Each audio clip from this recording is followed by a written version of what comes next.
Welcome to the Yang Gang Roundtable podcast, an ongoing discussion about UBI, electoral politics, and recent news. Joining us once again, we have Izzy B. What is your last name, Izzy? I'm so sorry. I know your first name is Izzy. You go by Izzy Chan on Twitter, but what's your last name again?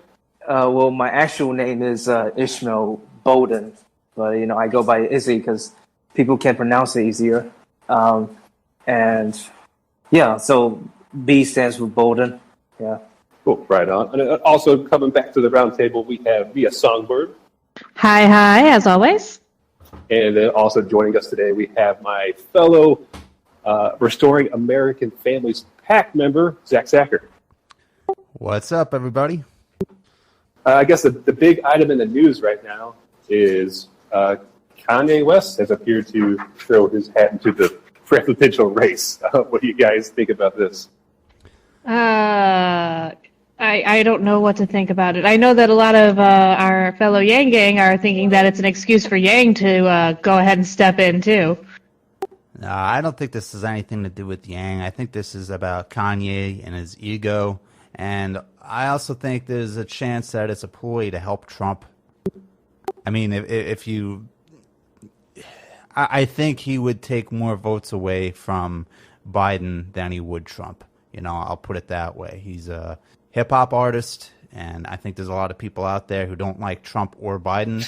You get a hip-hop artist, and you consider, I think most people on the right are more into country music and rock and Western and that kind of stuff. And then on the left, you have, hip-hop is probably bigger on the left versus on the right. I think you're going to steal a lot of potential Biden voters, especially if the base of Biden's support was African Americans. Kanye is tight with Trump too. So this could have been something that they discussed months ago to kind of try to help Trump in the election. So I don't know, but I don't think it's good news for Biden. Yeah, I'm not sure if it really split the vote all that much, right? So I think people who were all right. So the Democratic Party is definitely split in a bunch of different directions already. So I mean, after it became apparent that Biden was become the nominee, a lot of people left for Howie Hawkins. There's definitely been some movement towards Joe Jorgensen. So I don't think I think if anything, Kanye would probably pull votes from them. I don't necessarily think they'd be drawing it from Biden. Kanye is kind of a controversial figure all across the board, isn't he? Like, I don't know that he really fits in any one of these spots in a good niche. He doesn't, but I don't think the Trump supporters, I mean, while they may appreciate that Kanye is a Trump supporter, they may appreciate that. I don't think the hardcore Trump supporters are going to jump ship and vote for Kanye. But people who are unenthusiastic about Biden, maybe they don't want somebody who represents the system. A lot of people on the left, they don't like Trump, but they don't want to return to normalcy either. So, I mean, I could see Kanye just being another wrench to throw into the system that's not Trump. I think you also have to consider like the type of demographic that Kanye would appeal to, which would be the 18 to 29-year-olds. The younger audience. Yeah, which historically hardly vote anyway. So I mean, I'm not sure if it'd be enough to swing an election. It's all publicity because like you said, like he was shown being pretty tight with Trump, wearing the red hat and everything. It's like it's I don't know. It's kind of alienating for a certain sect of that population, right? Yeah, and I mean, thing that also like threw me off was when Brett Weinstein was, I guess he was responding to the post he made about that Kanye made about joining the race or whatever. He was like, let's bring you into like let's make you part of the dark horse duo. I'm like, come on. But I think at the very least, like maybe Brett is not trying to recruit him as the candidate, but at least it would amplify the message if Kanye just put it out there. Yeah, for like, yeah, okay. I don't know. What do people like reasonably think he's going to be able to penetrate of the vote? Do you think that there's like a chance he gets a couple percent, or do you think he could like trump it up, or is it just nonsense? Eh. I think it's nonsense. I think if he does if he does proceed, there's no way that his votes outnumber Howie Hawkins or Joe Jorgensen. No way. I don't know. I mean, Kanye West is he has national name recognition where Howie Hawkins and Joe Jorgensen really don't, unless you're really into politics and into fringe politics, I guess. You know, you'd have to be looking up the Libertarian Party and the Green Party and whatnot. Kanye West has national name recognition. He has a gigantic fan base, and there's a lot of apolitical people out there who normally don't vote. But if one of their favorite hip-hop artists, one of their idols, happens to be on the ballot, they might show up and vote for him. And arguably, that's the same exact demographic that Biden is hoping to capture in a lot of ways. You know, African Americans. It's so again. I think it's really going to hurt Biden, and you know, I think this guy can take a decent size of the voting population, more than a lot of people really anticipate. You think that there's like any remote world where Kanye becomes president in 2020? No, I don't think that will happen, but I do think he really hurts Biden's chances. I mean, if Kanye can win, then surely having Andrew Yang right in would be a much stronger possibility. You know, it's just like Really strange. What do you think would be on a Kanye platform, like before he comes out with something detailed? Probably more prison reform or criminal justice reform, I should say. Outside of that, shit. I mean, who knows? But what if Kanye comes out in support of UBI? What are we going to do? That's the $1 million. Get him to VP right Yang. You get him to VP Yang, and then we run with it, I guess. Like, I'm willing to take that shot at wherever it comes from. that would be interesting. He'd be like, "Gotta get UBI in my system."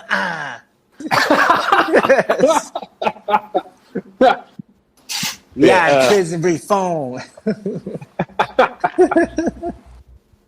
Oh, it's such a fucking clown world. But if Kanye comes out in support of UBI, yeah, I'm Yeezy all the way. Yeah. Even Andrew Yang would be like, "Oh, thanks, Kanye." You'll be like that. Yeah, I definitely strongly consider if that was the case. I mean, I have no idea where he stands on a lot of issues. I know he was a fan of Trump, but that doesn't really mean anything. And we know that him and his wife, Kim Kardashian, did fight hard for criminal justice reform. So we know that, but outside of that, who knows? I'm looking forward to seeing what kind of policies he puts forward. If he even does. I mean, maybe he doesn't even do that. You know, who knows? Then Trump is going to endorse him like, I like Kanye. He's a great man, wonderful man, beautiful man, very smart, very intelligent, very great. I like his policies, even though I don't know him. I really like him. He's going to be huge. Yeah, you really don't need a really fully fledged policy positions to run. I mean, it's working out pretty well for Biden so far. Oh, we just lost Mia. Yeah, I can't wait to see what Trump's response is. Yeah. Oh no, the ladies are gone. No. I guess what else is going on right now? We had that unfortunate event. I think it was in Seattle where those two protesters were struck by that vehicle, and that one unfortunately has died, and the other one's still, I believe, in critical condition. Oh, guys, speaking of which, about protests, I actually saw this. I think I missed this off to militia. There was this one. I saw this one comment. I believe it was on Cal Kalinske, he did Secular Talk. He did one video where it was about 11 mayors running on UBI, and I saw this one comment saying like, "Hey, if the Black Lives Matter was protesting about UBI, Universal Basic Income, and getting money into the people's hands, it would be a much stronger movement." You know, like you imagine people on that grand scale, people are in unison saying, "Hey, get money into the people's hands. You know, Congress, do your job. Give us make the STEM check monthly and give it to us now. Don't have us wait till August and shit. You know, just Well, Yeah, it's a it's- platform. Yeah, right. And that's what I wanted to get at too. If universal basic income is part of the Black Lives Matter movement platform, I don't know why they don't amplify that message more often while they're out in the street. Yeah, I felt like that was a good point because, dude, like that will definitely move mountains. I guarantee it. You know, because I mean, Yang himself managed to make it mainstream to an extent. So you imagine, you know, like LeBron James or Janelle Monáe or Cornel West and various others. Like, you can imagine them saying, like, "We need UBI now, and Congress better get their shit together." Like, my guys, like, we're Yeah, I definitely wonder going to how- move near there. Yeah, I wonder how many protesters out there right now have no idea that UBI is part of the Black Lives Matter platform. I Oh, think most of 100%. them. Most of the protesters out there, honestly, I don't think they give a shit about Black Lives Matter. I think a lot of them are Yeah. Antifa and communists. You know, you see them spray painting communist symbols all over statues and whatnot. They have a very different end goal than what the Black Lives Matter movement has. Well, actually, like, you know, Zach, like, going by your point, I mean, I'm not familiar with all the terms like communist or whatever, but I feel like it is oddly convenient, like when you know, when a black person gets shot or brutalized by a white cop or a white person, all these people like come out of the woodworks, raise their fists and saying, "Oh, we need to look out for our youth, our people," and yet. Here's the thing, like when it comes down to like any other injustices that the black community has gone through, or when those who are like me, who are atypical and you know are different or whatever, like like, and we go through like abuse and bullies and whatever, like they're nowhere to be found. These Black Lives Matter people are nowhere to be found, and I'm like, what? Do we only matter when a white person is when a corrupt white person is involved? I mean, here's the thing. I gotta be honest, guys. My good friend Jose, who's planning to come on, like if we get on Zoom, and she might be able to tell you the story herself. But she almost became the next George Floyd. But instead of George Floyd, it was my good Canadian friend, and instead of some white cop, it was this black neighbor, and she was down in Atlanta visiting family, and she's also atypical, like on the spectrum, and this one neighbor tried to force feed her a bowl of grits, and I mean, you know, she can't handle that due to sensitivity and to certain textures and stuff. And she got all mad or whatever, and she then tried to force feed it down her throat, and then that triggered an allergic reaction, her having an asthma attack, and it got so severe she had to get her breathing machine, and this lady literally unplugged the machine, and mind you, there were plenty of witnesses, the entire neighborhood were the witnesses, they were all surrounded, looking at the whole thing transpire. She unplugged the machine, and now my friend is turning blue in the face. And the way I see it, it's like the equivalent of like that one cop putting the knee to George Floyd's neck. Same thing, you know, with my friend. And to add insult to injury, this lady then tried to perform CPR the moment the paramedic showed up. And what did everyone do? They just stood there. They even laughed, and they made videos and stuff, you know, for their own personal entertainment. And I mean, they didn't do it as a way to bring awareness and be like, my God, I can't believe this is happening. We need to make it go viral. We need to do something. They didn't have big names saying, hey, this person didn't deserve that, and all this other stuff. They didn't do that for my friend. Nothing was done until my friend had to call up the French government. And only then did the police actually took this potential murderer away, and that didn't even last long. And mind you, like when that happened, it was open season. The neighbors did what they can to harass and bully my friend until she came to the point where she had to leave.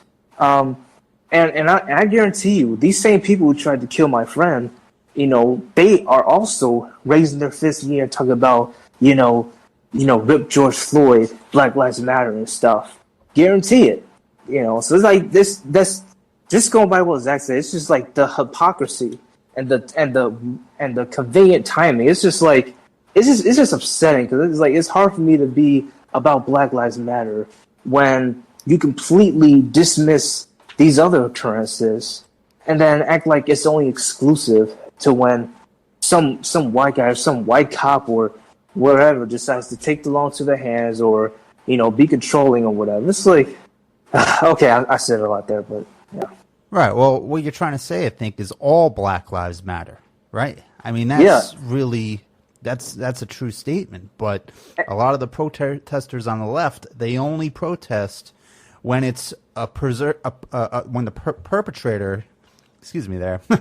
They only protest and riot when the perpetrator is somebody is perceived to have some kind of position of power within the society, right? Yeah. So if it's a white cop or, I guess a rich white guy doing something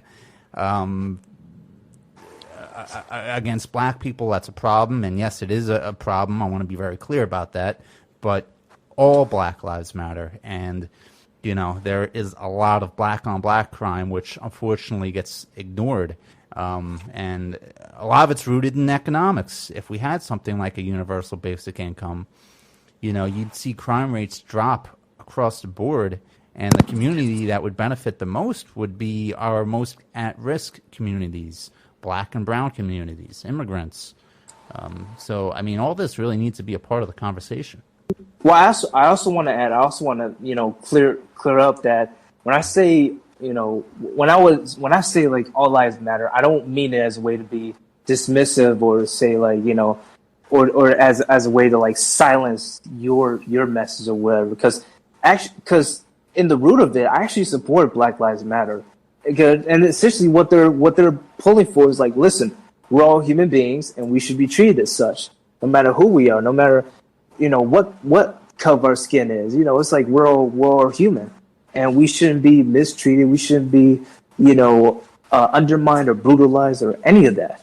But it's like, yeah, you can't like ignore these other injustices and stuff, undermine those things and then try to put a spotlight on these various other occurrences. I'm like, it's like it's pretty what do you call it? Inconsistent as well as just a bit, convenient and stuff. And this is like, yes.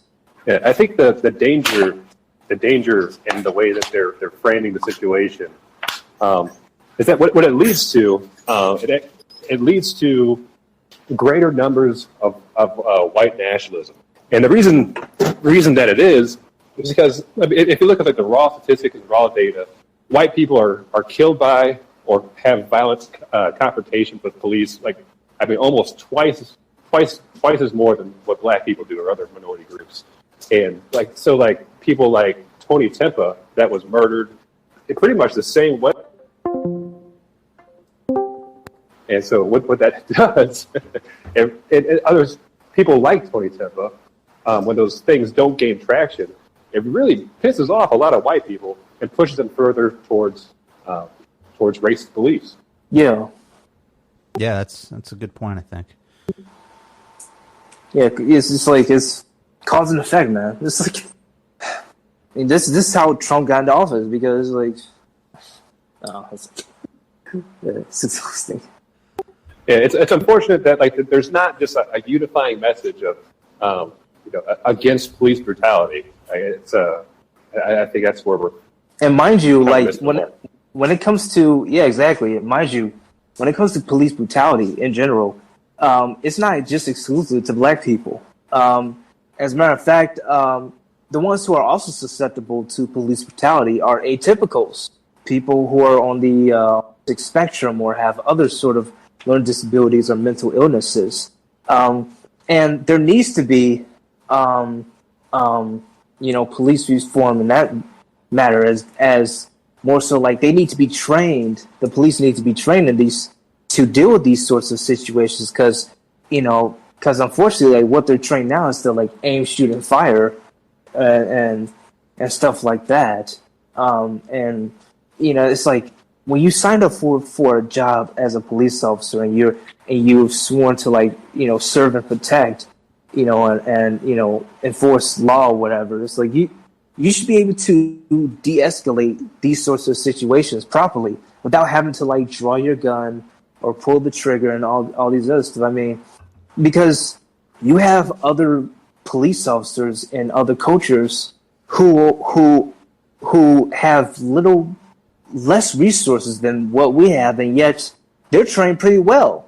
They can de-escalate the situations, and and they don't like they don't constantly try to like go for use the excessive force and stuff. So yeah, it's like I mean we should because of that we should be able to do that without breaking a sweat. I mean it shouldn't be that difficult. No, not at all. I think that was kind of the beauty of Yang's proposal that every police officer at least be a purple belt in jiu-jitsu before being put on the street. Yeah. Makes so much sense. So much sense. You don't have to. I mean, I think it's also why I don't agree with the recent chokehold bans that have been put in place in some cities. Is that jiu-jitsu relies on a lot of chokeholds. Like it is safe to choke people out and make them unconscious in that way. There is a safe way to do it, and we just need training on how to implement it correctly on the street. I would say it should be way more preferable for a cop to choke somebody out than to put a bullet in them. Yeah, exactly. And I mean, it's all about technique and just like knowing your surroundings and stuff. And I mean, if they're going to if they're able to like apprehend Dylan Roof without having to like shoot him and stuff, surely they could do it for these other people. It's like, come on.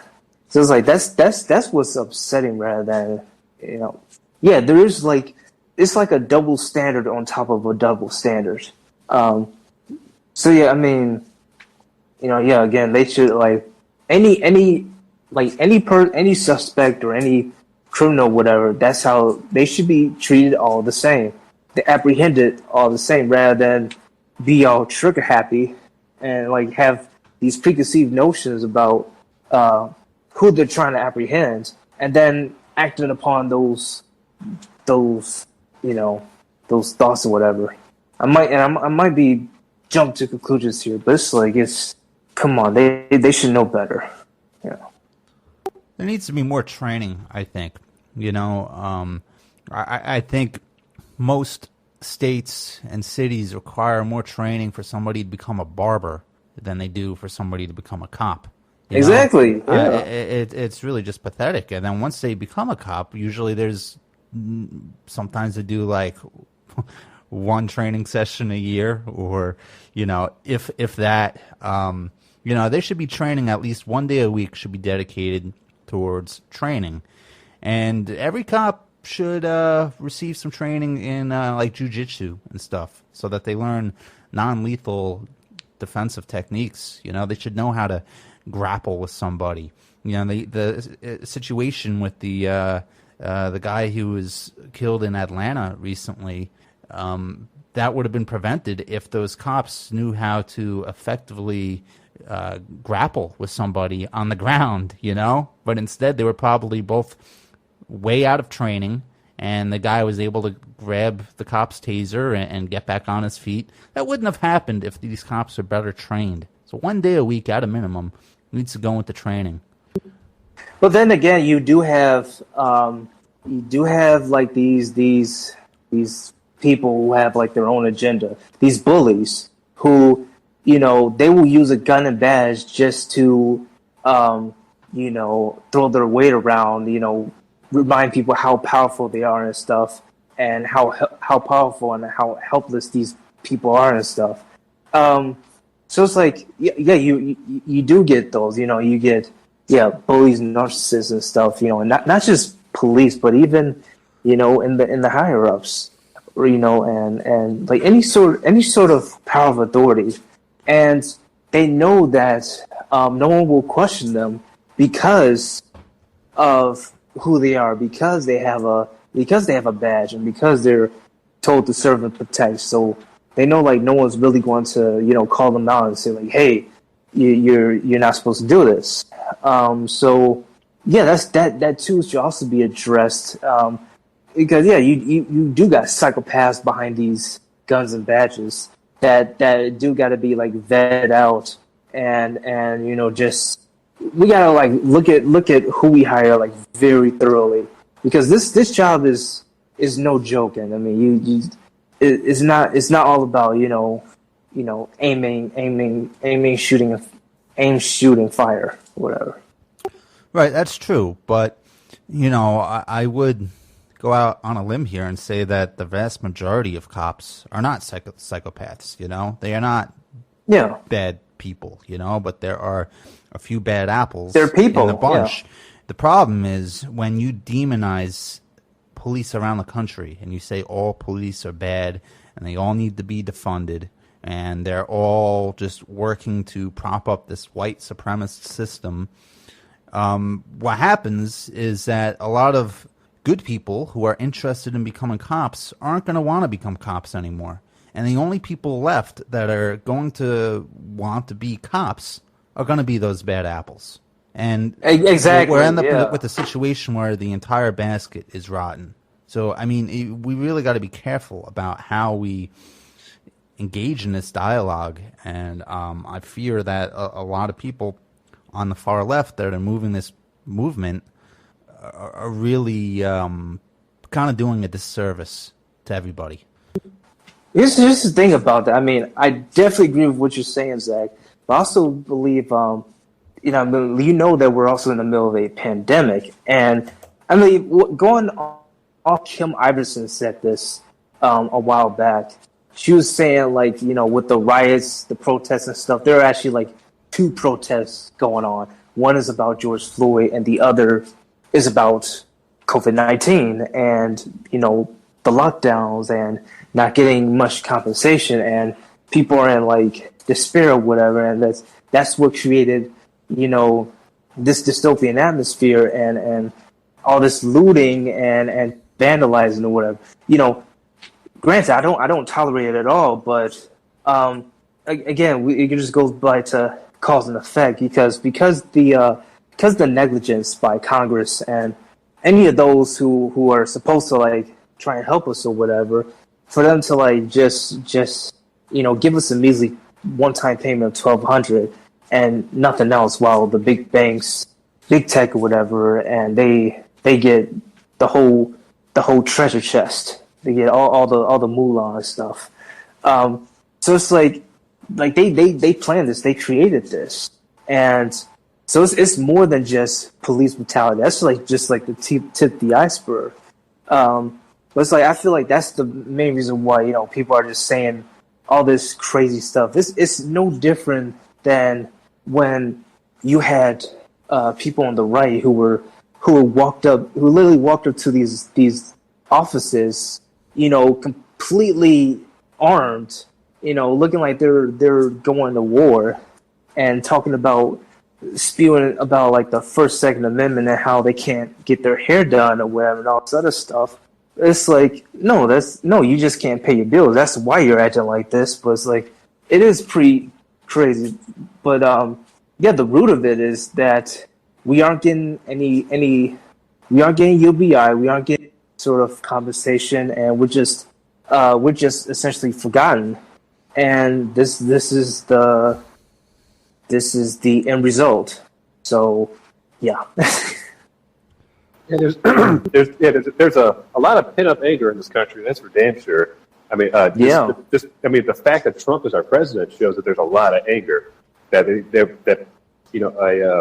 I guess not a popular majority, but enough to win an election. People were so angry with the current system that they thought, hey, let's give this reality TV star a shot. Exactly. They're willing to take a chance because, well, the other thing is going, like what Andrew Yang said, the mind of scarcity. And mind you, I believe the mind of scarcity is what led to Adolf Hitler, becoming like the president or leader of Germany, because this is back in after World War One. Germany was a cesspool. It had a dystopian atmosphere, and people were just there was no democracy or whatever. People were just running frantic, and they were looking for someone to blame, and so and Adolf Hitler was an opportunist. He came in there, with all his radical ideologies. I mean, if you've ever read Mein Kampf, don't get me started. But he came in there, and he's like, he did the same thing Trump did. He said he got all the problems right, but he went the wrong way about it.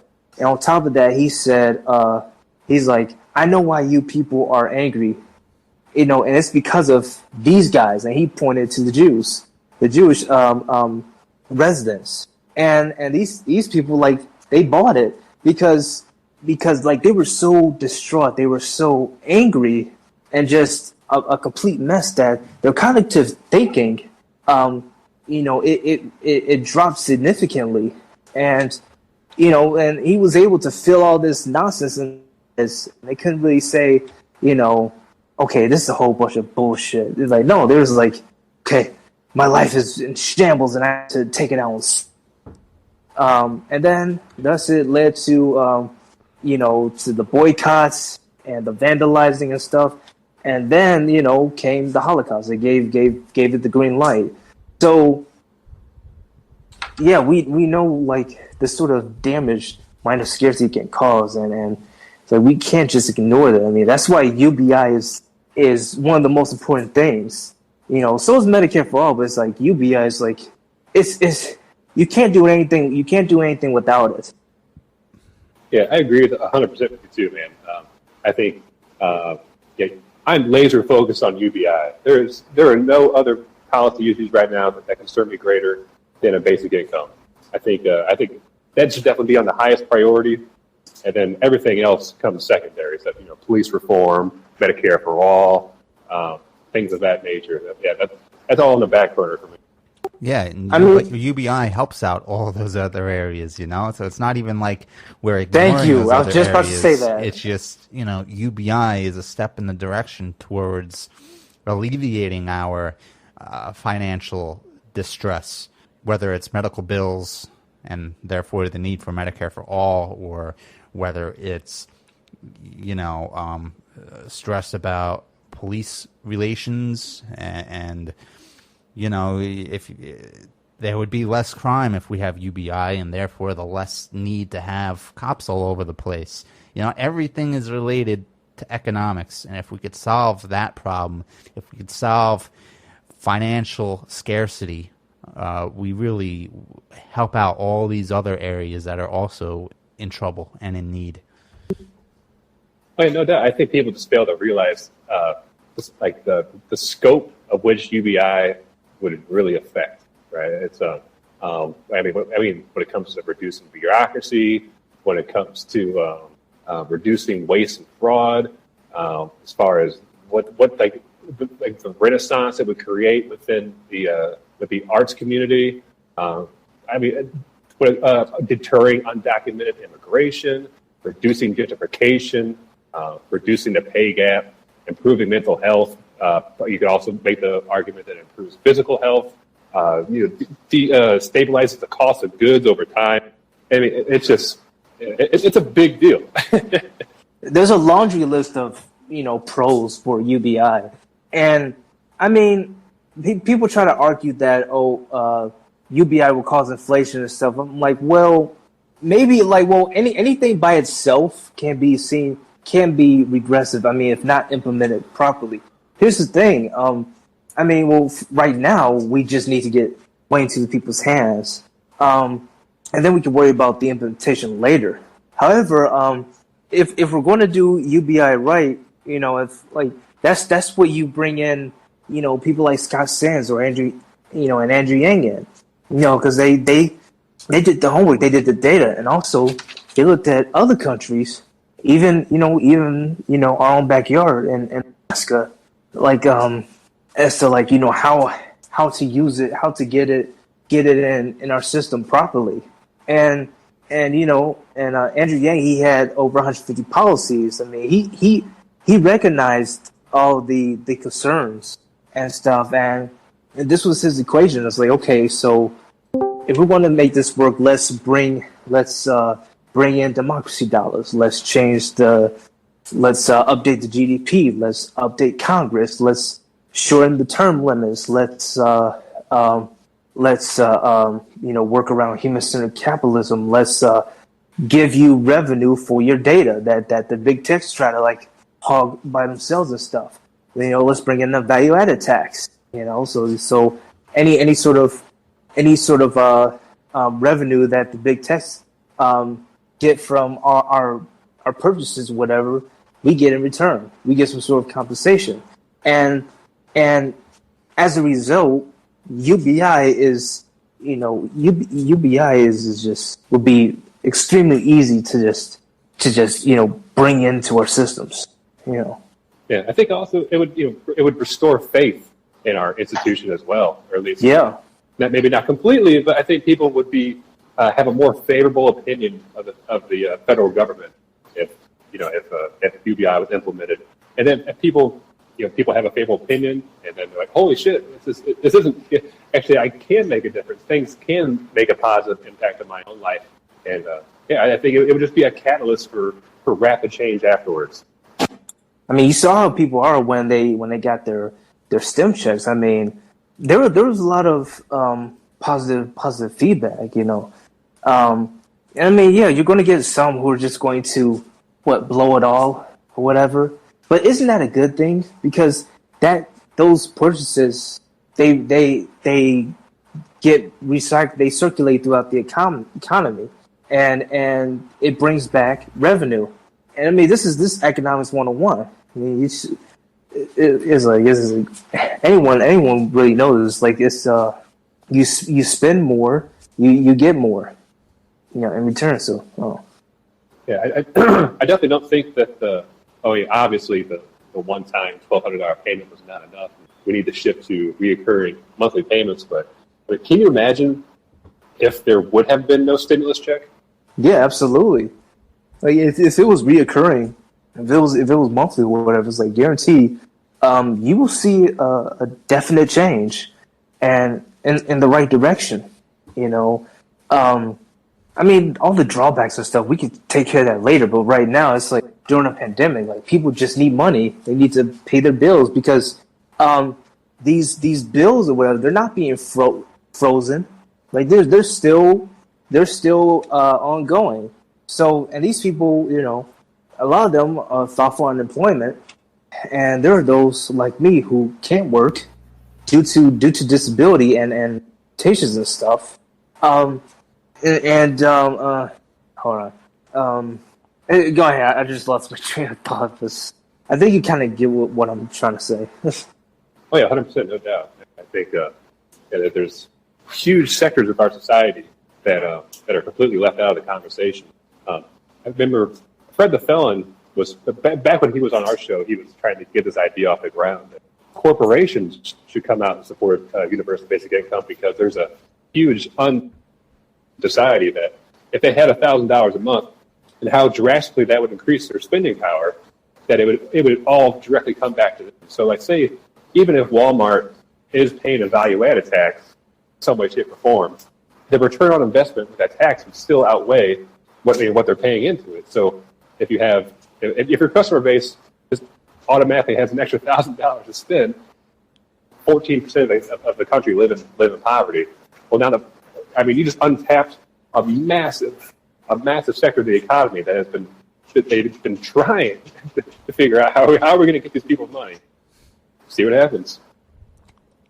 This UBI is brought to you by Pepsi. Drink Pepsi. Yeah, I that was genius when Fred the Felon brought that up. It would definitely help out all these companies, and it really just shows that universal basic income is not socialism. It's capitalism that doesn't start at zero. You know, some of the biggest beneficiaries, it benefits everybody. It would benefit the poor who need the money, and it would benefit the companies who would be able to, there'd be more consumers out there. More people would be able to consume. We are a consumer-driven economy. You know, we need to make sure that the consumer is flush with cash. If we don't do anything, eventually we're going to end up with a situation where all the money is at the top and the people, the middle class is depleted, and all the people at the bottom are paycheck to paycheck, and they don't have any extra spending ability. You know, I mean, this whole idea of spending on credit, which a lot of people do. I mean, we have a ton of debt right now as a society. Just individual households have a ton of debt. Eventually, that's going to dry up, though. You know, we'll reach a point where the banks stop lending to people because people are defaulting on their debt, and that's when the consumer-driven economy will dry up. So, you know, we gotta somehow make sure that average people are able to continue buying stuff, and UBI is the most direct way to do that. Yeah, no doubt, and like we are really face to face with that situation, beginning in August, if Congress doesn't get the shit together this month. If we have the unemployment benefits will expire, the pause on evictions is going to be lifted. I mean, there's been so much chaos already. I can't imagine what's in store for us if we don't drastically act now. You think we're going to get another stimulus check? I know there's some talk about it. Just talk. Yeah, I'm fairly positive we will. I mean, will it be reoccurring? I'm not sure if the political will exists in Washington right now for that, but I'd be very surprised if there wasn't at least another relief check. So. Yeah. Well, I mean, that's a whole. I mean, well, they also use it in the CARES package.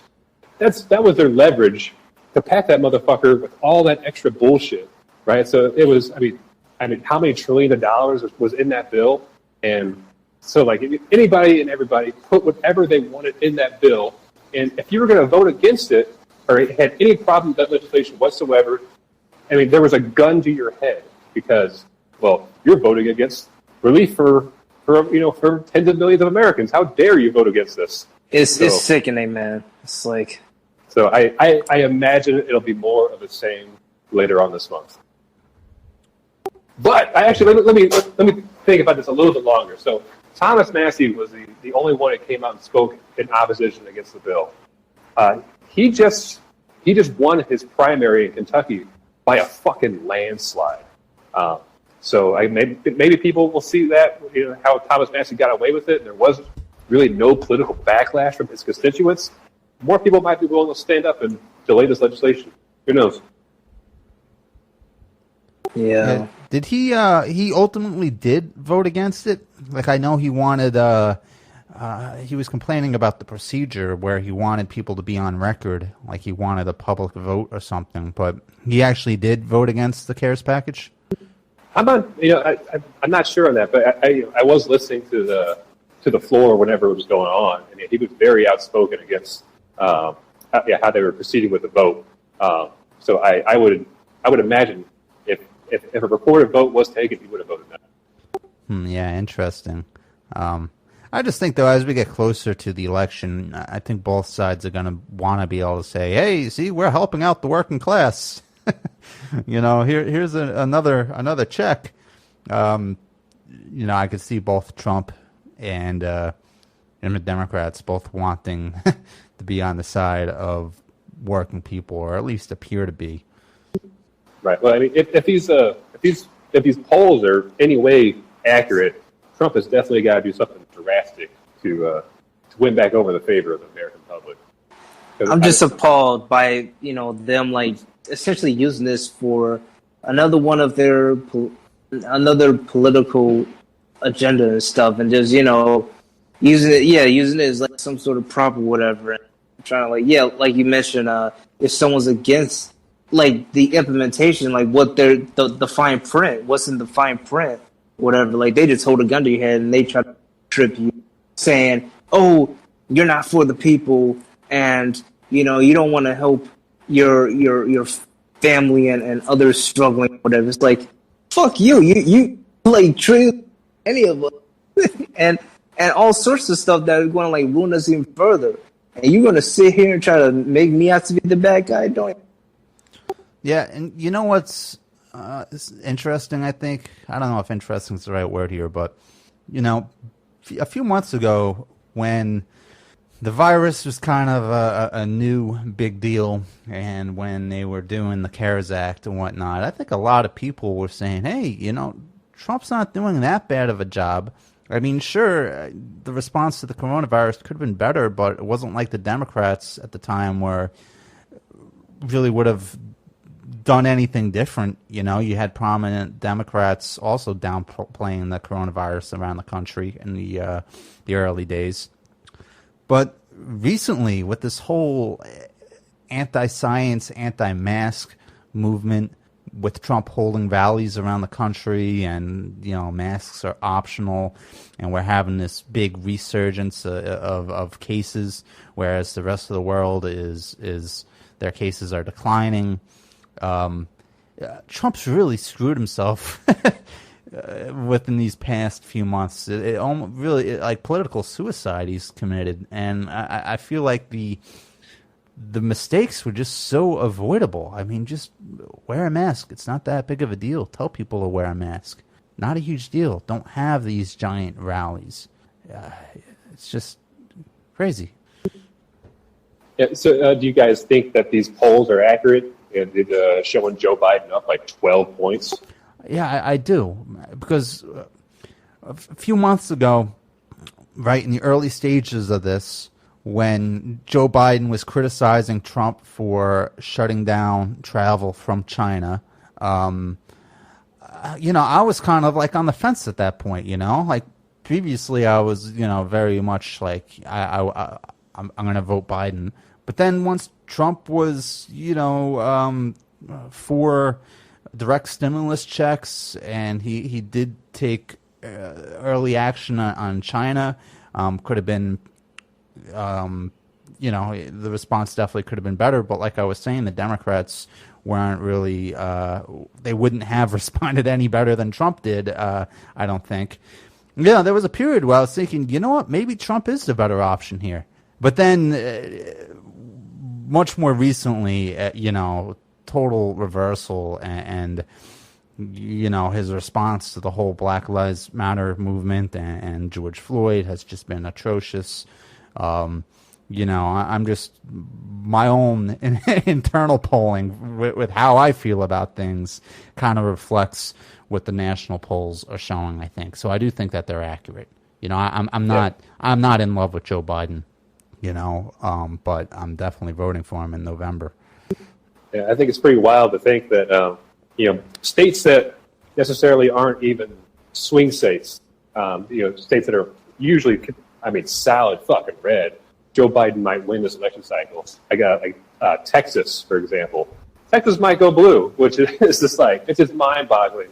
That is a clear indication of, how bad Trump is fucked up in handling this crisis. Yeah, I feel like that was kind of the turning point, because even though Chinese government was so irresponsible when it came to addressing the virus, how they handled whatever, but Trump essentially did the same thing. And he when it was first known, he called it a hoax. He completely underestimated what this virus, or just this the possible pandemic, what sort of problems it would cause and stuff.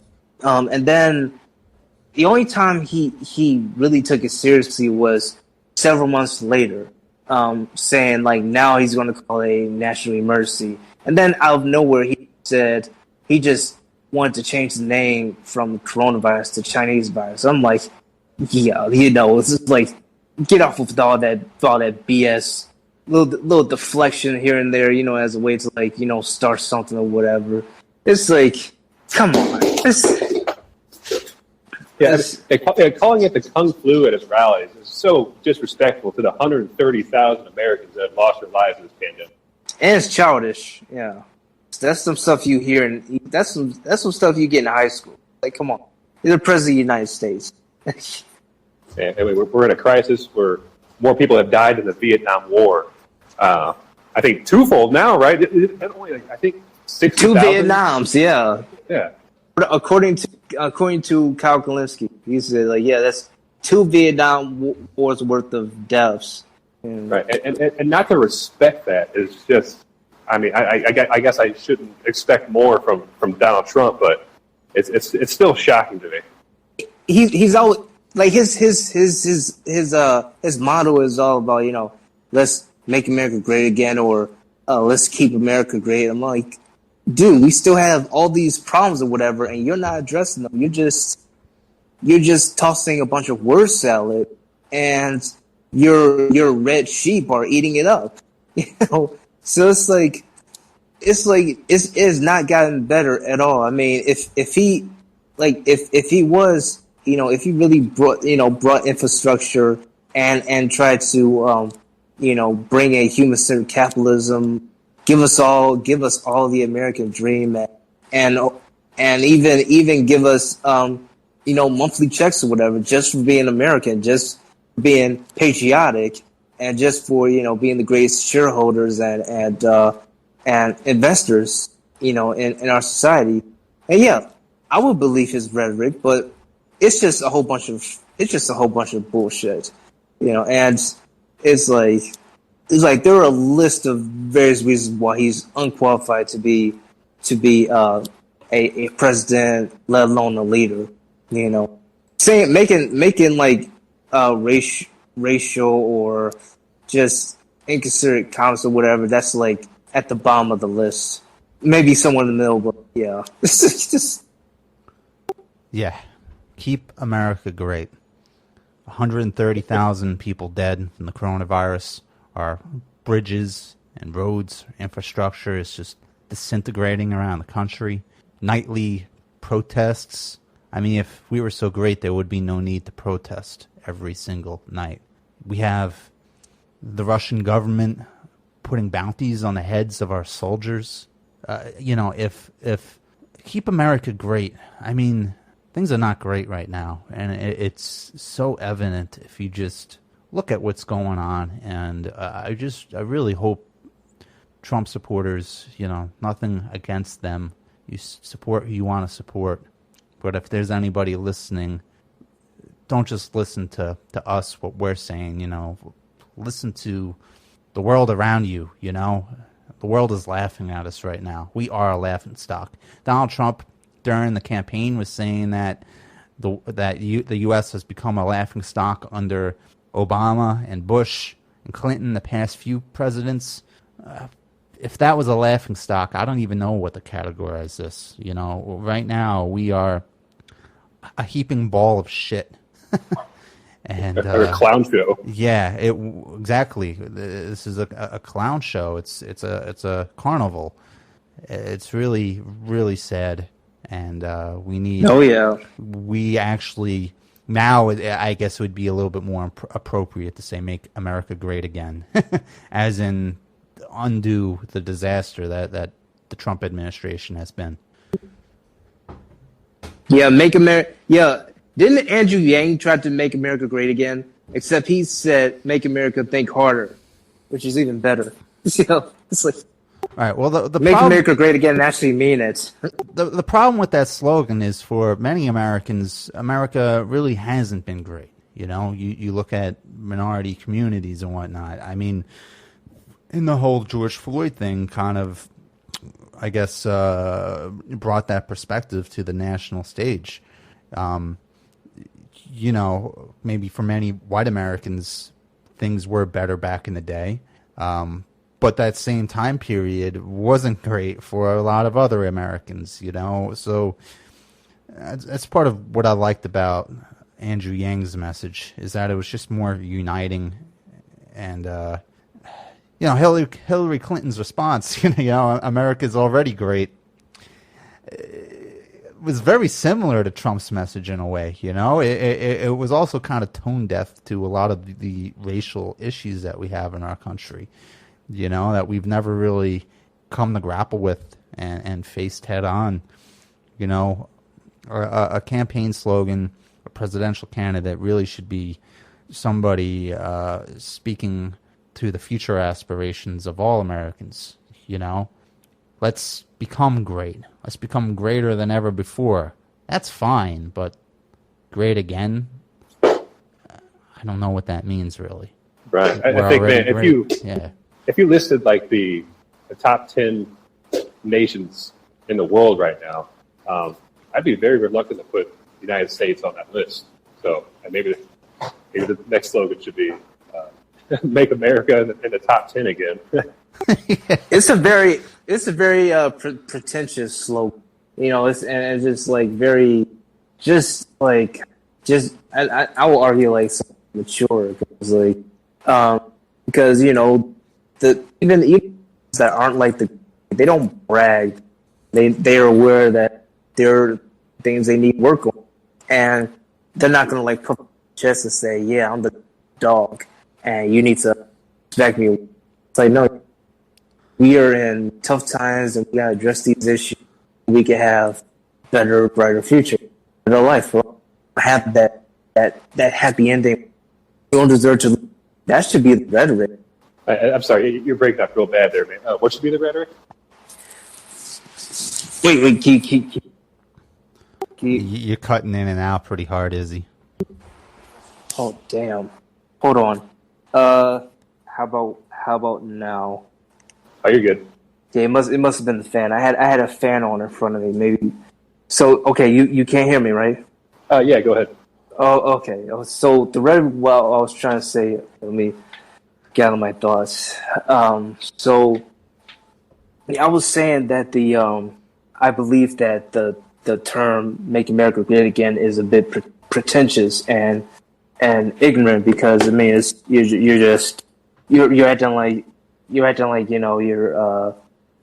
I don't know, but it's like the great, even the countries who aren't the greatest or whatever, but they have more resources and stuff. They don't brag about how great they are and stuff. They're aware of that there are things they got to improve on, things that that are an issue in their society, and having that humility, and just being like rather than like puff out their chest and stuff and act like and say like, listen, I'm the top dog, you should bow down to me, respect me, or whatever.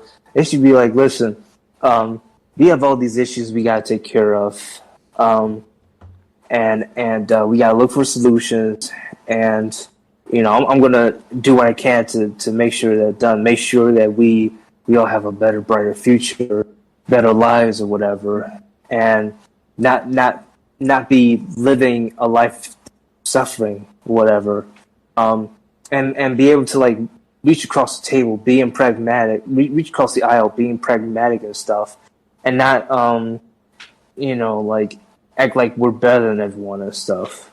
If that makes. That's a good point. I don't think I've ever heard anyone talk about like Australian pride or Swedish pride, or I think that's something that's probably uniquely American.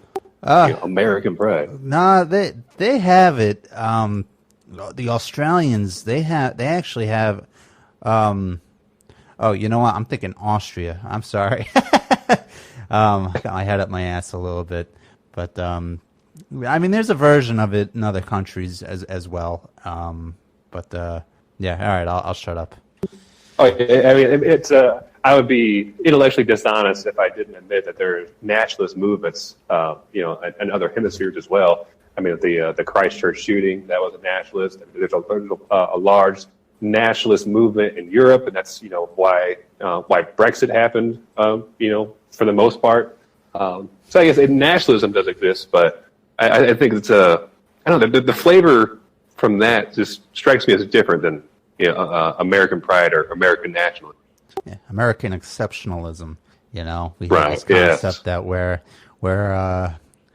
the city upon the hill, and yeah. Yeah, I think the coronavirus has definitely identified which nations have functioning governments. So man, I have a newfound respect for South Korea. Like the way they dealt with the pandemic is, super impressive. Yeah, I agree. Japan, Agreed. Japan, pretty much every European nation, handled it really well. In the beginning, it was looking like France and Spain, like it looked like they were about to enter Armageddon, but no, they largely controlled the pandemic, and they're all doing way better off than we are now. Yeah, and on this pride thing and American exceptionalism, I think part of the issue is that we've never really lost a war. Vietnam, we pulled out. We didn't win Vietnam, but we didn't surrender either. North Korea, the Korean War wasn't really a victory, but it wasn't really a loss either. We've never really had a loss. We've never been defeated on American soil. And I think with that, going on for 200 plus years kind of helps build this narrative that we're indestructible, that we are, we're exceptional and nothing could take us down. This virus, I think, has really shown us just how vulnerable we actually are. We're not indestructible. We're not invincible. We are a nation of mortals, just like every other nation. And when we don't have good leadership, and we don't have good policies, things can really fall apart here.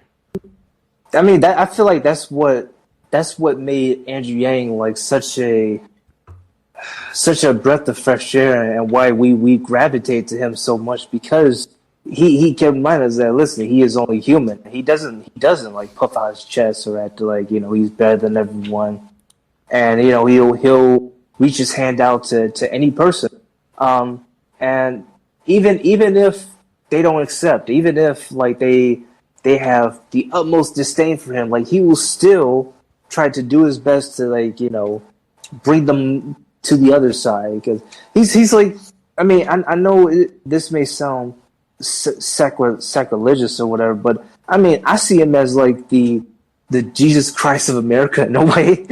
I know that's like pushing it, but it's just the thing about Jesus Christ was pragmatic. The people betrayed him or whatever and tried to kill him, and he still forgave them and just, reached out his hand and stuff. And this and that's what Andrew Yang has done. And he would like that to me is what a leader looks like. So it's like I wish there were more people like him. Yeah, no doubt. I think Andrew Yang was definitely a prophet. I think he saw the future in a way that I think a lot of people probably do, but no one ever does anything about it. Right. So I think that's why it was like that's why Elon Musk jumped on it, so quick in the game too, as an early adopter. Is like, man, yeah, I share a lot in common with this guy. This is obviously the most qualified man for the position, even though he lacks the political experience. Elon Musk really could have done a better job of repping for Andrew Yang. That was a little bit disappointing. That guy's so outspoken about so many different things, but with Yang, what do you just like respond to a tweet or something saying like I'm in, and that's like it? I know it wasn't anything very extensive. There was a few interactions, and he did speak on UBI in a handful of interviews. But I think that was also on the tail end of him coming off issues with the SEC. and he got a lot of backlash for that. So I think he was probably taking a more hands-off approach to just not further create any more backlash from the hole he dug himself into. I mean, Elon really fucked up with that. There was those kids in that cave, remember? And he called one of the divers a pedophile. I mean, he had a lot of bad pedo press. guy. Yeah. So I think Elon probably made a wise decision. And I also want to mention since we're talking about Elon, he actually dated Amber Heard, and this is actually during the time when Johnny Depp was being I don't know if you heard of like the and her like abusing actor Johnny Depp. She was like an Aquaman, but Elon Musk was dating her like during that time, like supposedly, and I believe like he defended her and tried to like blame Johnny for how she treated him or saying like it was him who stuff. I don't know. And then there were rumors that Amber was doing the same thing to Elon. I don't know. I read on Twitter and various articles and stuff. I really don't know the whole story, but it's just he's a complicated man, and I think he's definitely a visionary. He's to an extent eccentric, but it's hard to, I guess, for me to qualify him as a like how I feel him as a moral human being, right? So it's up in the air for me on that, but I think how far he's pushed technology in vehicles and space travel. I mean, he's one of the most important figures in American history in quite some time, probably since Tesla, Edison, von Braun, I guess. He's definitely going to be remembered. Oh man, there's a whole bag of worms there with von Braun.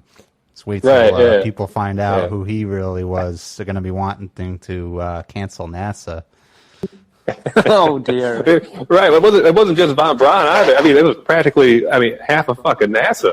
I mean, we wouldn't have gone to the moon if it wasn't for those Nazi scientists, which is pretty crazy to think about. Yeah. Yeah. Luckily, Elon does not have that. Elon has a lot of baggage, but he doesn't have the Holocaust on his hands.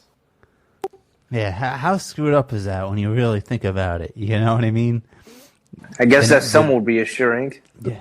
The Nazis put us on the moon. I shouldn't laugh about that, but it's just unbelievable, really, when you think about it. Planet 9.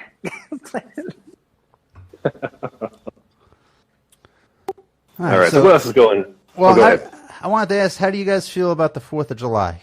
Me personally, it's like my favorite holiday, but I feel like the last few years it's been really under attack, and for some notable reasons, I guess. You know what I mean?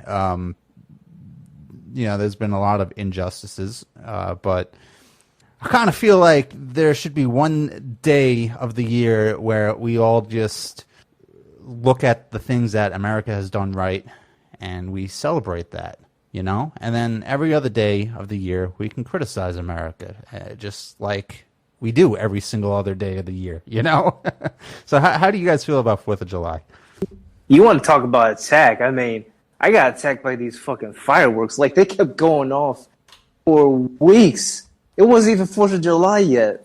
Then again, I mean, I'm in an area where some of them aren't fireworks, if you catch my drift. But yeah, it's like they're just going off like nonstop, and I just had trouble. So upsetting. And they even did it during the day, and it's like just 24/7. And I don't know. I feel like it also has to do with like with the after what happened to George, then the treatment of police, and then I feel like the police here was like, since y'all don't want us, then we ain't going to take care of this. So you got these individuals who setting off rounds of these fireworks or whatever. And like if you confront them, like who knows how they'll react. But yeah, it's like I hate it. Man, this year was definitely different from years past. I mean, I'm a pretty patriotic guy. I absolutely love this country, but man, this year it's just there's at least like there's nothing in current events that I can like feel proud about. Right? It's just I don't know, it's just troubling and mostly depressing. That like if I'm going to be proud of the accomplishments of our country, I got to go back basically before 2016, and so it was fucking weird this year. I wanted to just say this. I wanted to say this. Like, I'm sorry to interrupt, but it's like, as far as like patriotism is concerned. I mean, waving the flag or some red, white, and blue attire or red hat, whatever. That doesn't make you patriotic. What makes you patriotic is just being born as an American and just living as an American. Everyday life and also like just following your morals and standing by what you believe in and stuff and just helping others when you can and strive to be better and bettering your community, your situation, anyone else who's like you. I mean, and of course like if you served, but other than that, it's like I feel like like that's I feel like that's an overcompensation when you try to like I'm an American because I drive a truck. I wear the flag as like a coat or a robe or whatever, and I eat like those 4th of July popsicles, red, white, and blue popsicles or whatever, and firecrackers and stuff. And I eat American cheese, and I drink beer, and I wear a MAGA hat. It's like, come on. It's like, Did you say eat cheese? Was that eat American cheese? It's like I think Bill Burr made a joke about that. He's like talking about the Southern people. He's like he was like I think it was one time where he was like he's like, hey, he asked the guy, said, hey, what kind of truck is that? He said, it's a fucking American truck. He's like, I buy that American cheese. I don't mess with that Swiss. I don't trust it. Guys with holes in it, people looking at you. It's ridiculous, man. I mean, it's like, dude, just live your life. It's like, people don't. Like, if you walk around saying, hey, I'm an American, people will just look at you like, okay, you want a cookie? So are you saying we shouldn't celebrate the 4th of July? I'm confused. If you want to, you can, but it's like, it's like whatever. I mean, I'm not suggesting that you shouldn't. It's just like, like when I see like people, when they like, just like do a whole bunch of, like, just waving the flag and wearing, attire with the same colors and Star Spangled Banner and stuff, and just keep on reiterating how American they are. I feel like it's just like they're trying to, it's like they're trying to compensate for something, just it's doing way too much. It's false patriotism. I think that's what you're describing. To me, yeah, exactly. Being a patriot is about making sacrifice, right? We call our soldiers patriots because they put their lives on the line defending this country. Yeah, wearing a mask is a sign of patriotism. You are sacrificing a personal liberty to potentially protect your neighbors and anybody around you. So the people who are waving the flag but refusing to wear a mask, they are not patriots. That's false patriotism. It doesn't matter if the science is inconclusive about masks or, just the very fact that there's a strong possibility, well, let's just say it's a possibility that masks protect others, then you should do it. I mean, what you are sacrificing is so small in comparison to the possible benefit of just protecting those around you. Just be a patriot. Wear a mask. Yeah, 100% with you there, brother.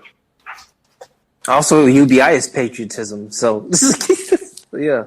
Yeah, I guess without further, I guess, deeply thinking on it, I guess 4th of July for me this year means that this country, despite everything that we've gone through and are continuing to go through, America is still stronger than Trump.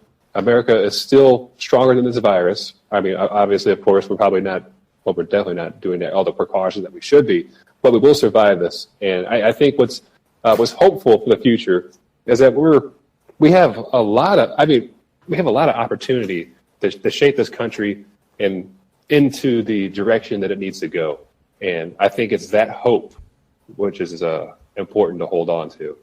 And that hope is what we need as a nation. Our population needs hope, and do whatever you can to hang on to that. Yeah, hope sounds like a familiar campaign slogan to me. Yeah, I forgot about that. Yeah. I hear you. But yeah, I think that's exactly what we need more of. Because without hope, I don't think we don't have a country. Well, you're absolutely right. If there's no hope for the future, then the alternative is just to take a sledgehammer and just destroy everything and try to build something new. And I don't think that's the correct way to go about it. You know, I love this country too. You know, I consider myself a very patriotic person. I have a big American flag right behind me right now. You know, so but at the same time, you know, I recognize that there's been many things that this country has done wrong. You know, there have been many injustices. It has not always lived up to the founding principles set forth in the Declaration of Independence. But there's hope that we can continue to move down the correct path and create a more perfect union. And I think for the most of history, we've done that. I mean, we have strayed from time to time. But if you look at the long arc of history, we are going in the right direction. And we just have to keep on believing and hoping that what the future holds is better than the present. And if we aim at that better future, if we set our sights on it, then we can achieve it, you know? But if we don't even aim, and if we just say, all right, let's just destroy everything and build something new, that opportunity to really make this country into something much better is lost. Because building something new, you can't really totally destroy a nation and build something completely new. It's not like a house where you could just destroy everything and build something new, you know? Even in the example of the house, usually the foundation is still there. It's very difficult to completely flatten everything, you know? So what I'm getting at is we shouldn't let injustices and past injustices blind the goodness of the country. You know, it's like a parent and child. You know, often love is unconditional, you know, and if you really love your child, if they do something wrong, you're going to want to try to talk to them and correct that error that they may have made. You know, that's part of what love is recognizing flaws and trying to fix them. And we can do that with this country. We just need to believe that we are worthy of redemption, and we need to hope that we are capable of overcoming these kind of obstacles. Yeah, and it's going to take time too. You know, 2020 wasn't our year for the most. Maybe we have. Well, it looks like we got a couple primaries under our belt, but you know, we still have 22 to look after. 2024, 2026, 2028. I mean, this movements oftentimes take decades before they're fully realized. So, I mean, gang, we got to bunker down. We got to keep focused. We got to keep hope, because well, also like well, also like if we don't have any proper solutions, then we won't have a future. I mean, we can hope today, but if we don't do something and soon, then hope is irrelevant. Like, it'll hope be pointless because nothing is being done, nothing is changed. Now, I mean, I don't really have the energy to like fight wheels. What I can do is I can, just keep just tell them, okay, listen, we have state of emergency. We have a lot of people suffering, and when they shouldn't be, and we want everyone to have a better future, and we can't let how's that be waste our time and our energy, because it's just like this. It can't go on like.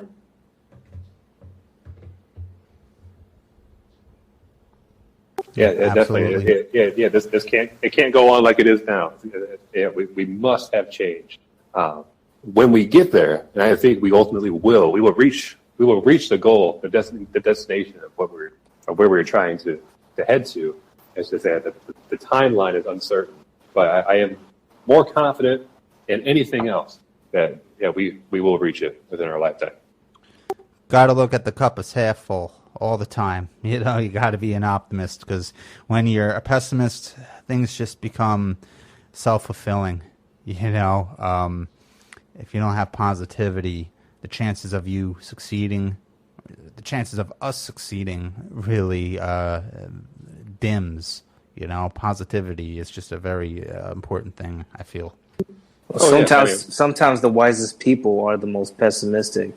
It's like, I mean, that shouldn't be the entire mindset, but I mean, it's one of them that you need. You need both perspectives rather than just, be all hoping positive. You gotta be realistic. You gotta say like, okay, we need to hunker down. It's crunch time. We can't just, try and be like, fun. We gotta, because it's not a fun time. So, even though it will bind them, so it can't like, every second counts. So like sometimes, being a pessimistic is necessary, because then it reminds people, hey, we got more work to do. There's no time to like relax. So, yeah. No, yeah, there is, man. I tell you, it's, for me, there is no time to relax. It's all gas, no brakes. Man. It's hard. Political movements are hard. Yeah, it is. But this is what we signed up for. This is what we said. Hey, we swore that we would get it done, and so we can't like back off now. If I had more energy, just if I was in a better environment myself, like, man, I would be on the front lines with you guys. But it's like I'm just burnt out by a whole bunch of other stuff, and this is the most I can do. But yeah, it's just it's ridiculous out here, because you have people. Yeah, you have people who we're supposed to rely on, who are essentially, they're just being, they're being negligent and irresponsible when it comes to these sorts of problems and stuff, and leaving us, by the wayside. And it's very upsetting, because people don't usually question them, whatever, just because of their profession or their power of authority and stuff. And it feels like we gotta do all the work by ourselves. There's these people that we're supposed to be learning from are just, they're just it's like I don't know what they're doing. It's like they're, what I mean. It's like it's very frustrating. So it's like, but I mean, I feel like everything has been switched, like. In a just world, we'd be the ones in power. We'd be the ones in control of everything. Like, and they will look differently and in a better way, But right now, it's like the ones who who have the greatest intentions, the best intentions, and kind-hearted or whatever, they're the ones who suffer the most and get, shat on the most and screwed over and stuff. And that's pretty messed up. And it's like we can't make that like the new reality, Yeah, totally. I think I'm running out of things to say here. Sorry, I guys. know. Yeah, I'm there with you. Just trying to end on a high note. Good luck. I'm just kidding. It's some fucking good news. Fuck. Yeah, it's been a rough week. It's been a real rough week. I managed to get my square case from Walmart. And Jermaine Johnson won the seat and his 8th district seat. So, and I think I got this other message from Yang about, I think there are several members, several of our UBI congressional candidates who made it to the primaries. I don't really know much about that. I mean, I know he mentioned Blair Washington's son. I think Jonathan Hers. Yeah, Oh, okay. Walsingham, I think is her name. Oh, Walsingham was like, oh gosh. I think David Kim is in there. Maybe Jonathan Herzog and Roy. I forgot his name too. Crap. Whatever. But it's like, yeah, I got the. I don't know. It's like, I mean, but think about it. You've someone like to have someone like Dr. Jermaine Johnson to win the district. Essentially defying all odds. He went against the system, the corruption or whatever, and he beat it. Thing can happen. So yeah, and also UBI became mainstream. We got 11 mayors. We got 11 mayors throughout the nation who are a UBI sort of policy or whatever. Except mine in Chicago. It's like I don't know what. Like she Lori Lightfoot. I can't believe she's against it. It's like, are you kidding me? And she has the audacity to talk about ending poverty. Fuck out of here. Yeah, she needs to go. That lady is crazy. She's the one who had the audacity to shut down barbershops and salons, and then she's the female Romney Manuel. She gets a Manuel. haircut. You saying she shut down barbershops? Yeah, she shut down during the peak of the pandemic. She shut down basically a ton of small businesses, including barbershops and nail salons, hair salons. But then, made a special arrangement for her favorite hair salon to be open so she can go and get her haircut. And when she was called out about it, she said, well, I'm a public official. My hair needs to look good. How ridiculous is that? And I guarantee you guys, like, if you to my neighborhood, you'll find a lot of people like her. So, just saying, who think that way is like, ugh. Shut down for thee, but not for me. Yeah, exactly. It's like, if only there was like an Andrew Yang where I was. Nope. Oh, all right, guys. Should we sign off here? Yeah, sounds good. I kind of got to get going. All right, Zach. You want to shout out your Twitter and your YouTube? Sure. So my name is Zach Sacher. You could follow me on Twitter at ZACH_SACHER. And I also have my own YouTube show, podcast, whatever you want to call it. It's called The Liberal Conservative Report. Tomorrow I actually have a pretty interesting interview I'll be doing. That will be released on Tuesday because that's what I do. I record one day and then I release it the next day after. But I'm interviewing Mark Charles, who is an independent candidate for president. He's actually a member of the Navajo Nation. So we're going to be talking a lot about Native American issues, also what the meaning of the 4th of July is to him, Mount Rushmore, all these cultural topics, and of course I'll ask him about universal basic income as well. So the Liberal Conservative Report, go check it out, subscribe. All right, Izzy, what you got? Yeah, guys. You can follow. You can also follow me on Twitter at Izzy Bolden, IZZYBOLDEN. And that's like my typical handle for. I use the same handle for even Instagram. And I have a YouTube channel called Izzyland YT, IZZYLANDYT, which is abbreviation for YouTube. And I'm actually in the process of making like a video this week. It's just like an intro to like the channel, but I plan on making others. I was going to discuss about updates on our candidates, as well as like how this how Andrew Yang is like moving the needle and stuff. And I was also going to bring up things like Kingdom Hearts and talk about what's going on Twitter or various other things. And I'm also creating this. I'm also trying to like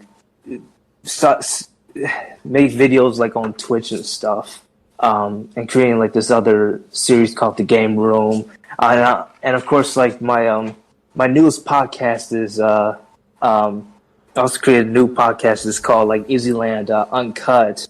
And you can find it on Spotify or Google, whatever, or Anchor or any podcast or stuff. It's Izzyland Uncut, and it's where I just talk about just what's on my mind and any sort of issues and stuff, uncensored, unscripted, and and I plan on making an episode soon whenever I can. So yeah, it's like that's my.